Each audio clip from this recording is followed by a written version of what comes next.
When a climate activist and a fossil fuel worker walk into a bar, why do they end up sharing drinks all night?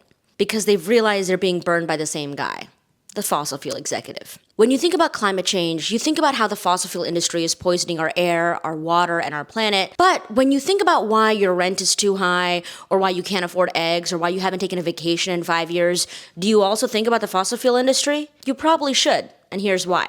The connection between labor and the fossil fuel industry is decades old. Timothy Mitchell, a historian who wrote the book Carbon Democracy, talks about how fossil fuels didn't just shape our economy and our energy production, they transformed our whole politics. When the world was just using coal to power everything, miners could organize. They used labor action and strikes to get good wages and rights in their workplaces. But after Western countries struck oil, everything changed. Oil is liquid. It's easy to move. So because of oil's fluidity, companies could literally bypass the leverage that workers had built up over decades. Oil oligarchies backed by governments created a system where workers were purposefully disempowered, not just in their workplaces, but in daily life and in the halls of governments. Let's go over the basics. Working in oil and gas is dangerous, like actually life-threatening. Dangerous. Fossil fuel workers face some of the highest rates of heat-related deaths and hospitalizations in the United States. Since 2017, there have been 150 workers who have been injured because of heat-related exposure and at least 6 who have died, obviously higher than the number of workers who have been injured in the production of renewable energy. Fossil fuel companies also fight against safety rules from the federal government,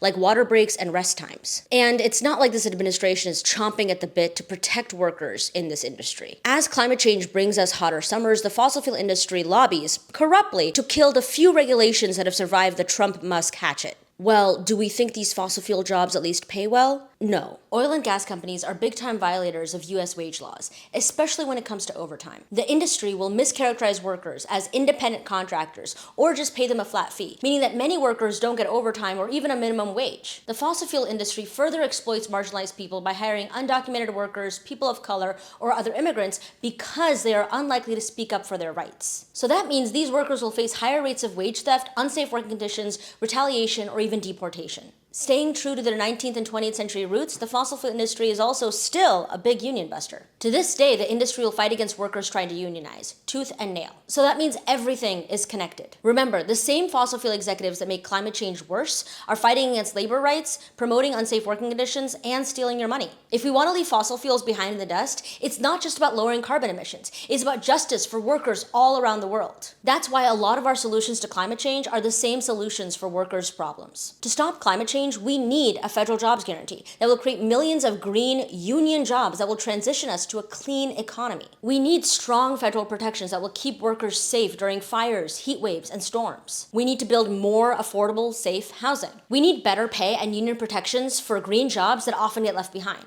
like childcare, healthcare, and education. Creating an economy that is good for workers would be horrible for big oil, and they know this. So to build the future that we deserve, we have to crush this toxic industry. Here at the Sunrise Movement, we have a plan to do just that, and we need your help. We're taking the fight straight to these fossil fuel executives, and we're going to prove to American labor that they are not alone in this fight. Follow the link in our caption to learn more.